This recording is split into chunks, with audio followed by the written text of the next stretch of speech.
those kind of criteria. We should take responsibility for our own path, and that will serve as an example to other people. Everyone has to find their own way. Psychedelics is not the way for everybody. There are many people who never should, in quotes, use it, and who never will, and who don't need to, and who will get quite possibly to the same spaces as we get without that way. And my always standard answer when people start asking questions about, how do I actually get there? How do I actually make that connection? Well, okay, Terence has given you an actual practical hint. Grow your own mushrooms. That's certainly a way to go. I tend to give a more evasive answer, which I really mean in all sincerity, which is that if the psychedelic visionary plants is going to be a part of your way, your path, you will find your way to them at the appropriate time, when needed, no sooner and no later. If your intention about it is clear and good, and that's not to say you may not make false starts and you may have some trips and decide it's not for you. That's okay too. There's no requirement.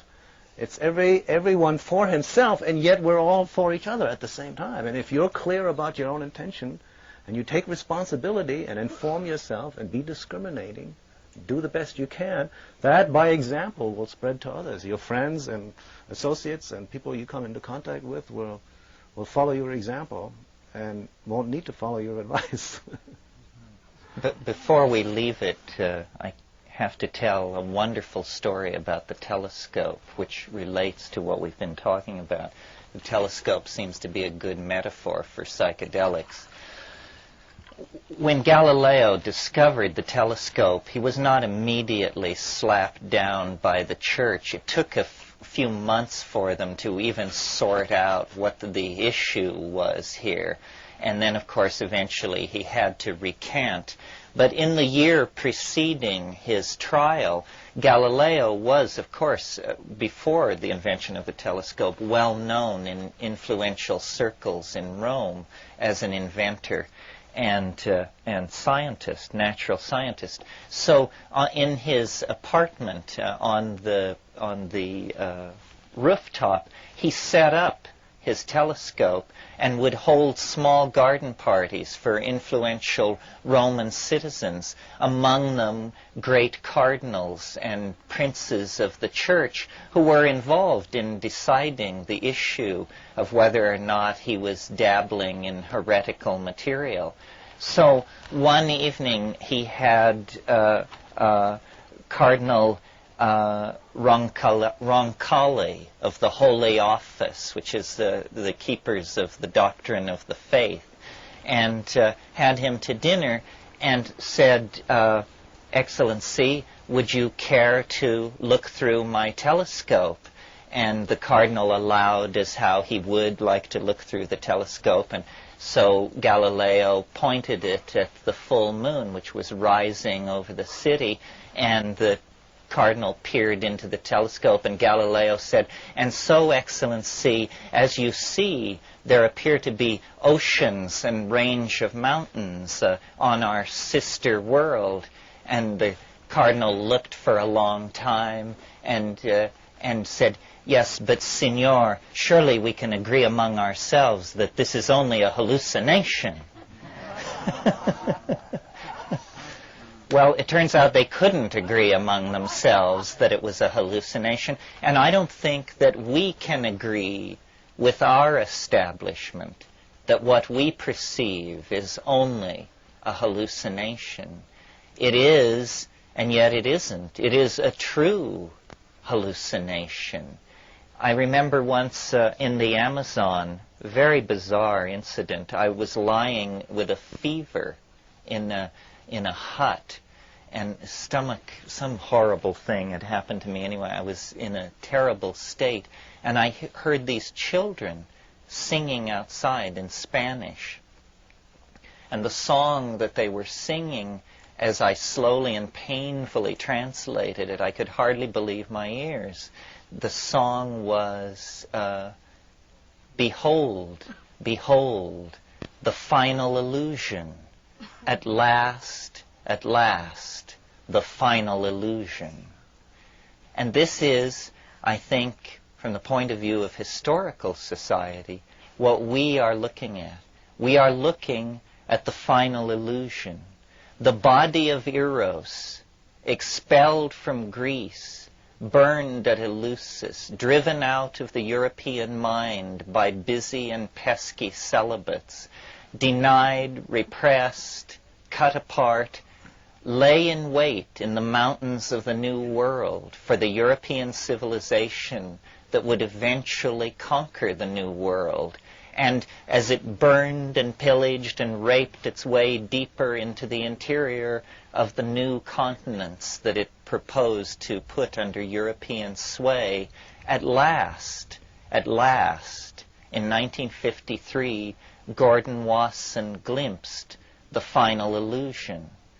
It lay like the body of Osiris, like the body of Eros, lost since the fall of paganism, but waiting there to spread back through this proud, vain, scientific, paternalistic, male-dominated society, and to lay the seeds of its undoing, to lay the seeds of an archaic revival, of a return to the way we lived when the glaciers were melting and the game was plentiful, the way we lived when there was partnership and goddess worship and ecstasy and a sense of community and globalism.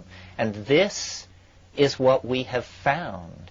You remember I said yesterday that the archetype of Western society is the prodigal son, the wanderer who leaves his birthright, who leaves the comfort of the village and the bride who was planned for him, and goes out and does something tremendous and ambiguous and unimaginable, and returns with the gift, difficult to obtain, returns with the healing plant, the magic word, the jeweled crown, and lays it at the feet of the mother so long parted from, and by that act creates a historical closure.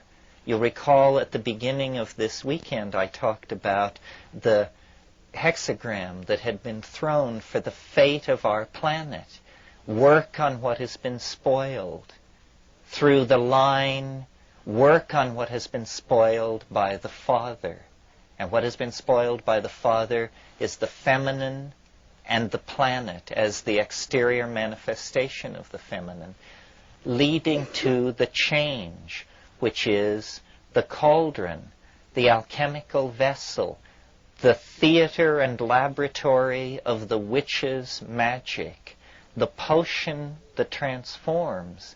And in the act of transforming nature through cooking, in the act of transforming human nature through the cooking of the historical process, we have made ourselves unrecognizable to our ancestors, even as we shall be unrecognizable to our children. But, ladies and gentlemen, this souffle is done. This pie is cooked. It's time to take it out of the oven, give the oven a rest, and spread the board. You know, with the passing of the patriarchy, I recall that wonderful line in Finnegan's Wake where Joyce says, "Grandpappus has fallen down, but Grinny spreads the board, sunny side up with care. If you want to be parked, if you want to be phoenixed, come and be parked. Because up Nayent, prospector, you're going to sprout all your worth and woof your wings." And so that's what I invite you to do. To woof your wings. Woof your wings. Woof, woof. Woof, woof. That's all I've got to say. Ralph's got to catch a plane. I'll give you one footnote to the word hallucination and hallucinogenic. Hallucination we generally think means seeing something that isn't really there. Right? So then Terence talks, well, but what about these hallucinations that are really there? And long ago we used to say, in the 60s, we used to say, well, hallucinogenic is not a good name for the psychedelic drugs because it's not a matter of seeing something that isn't there. It's a matter of seeing something that is there but that you normally don't see. And then I looked up the original etymology of the word hallucination and found to my interest and delight that it comes from Latin hallucinare, which means to wander in your mind. It has nothing to do with illusion.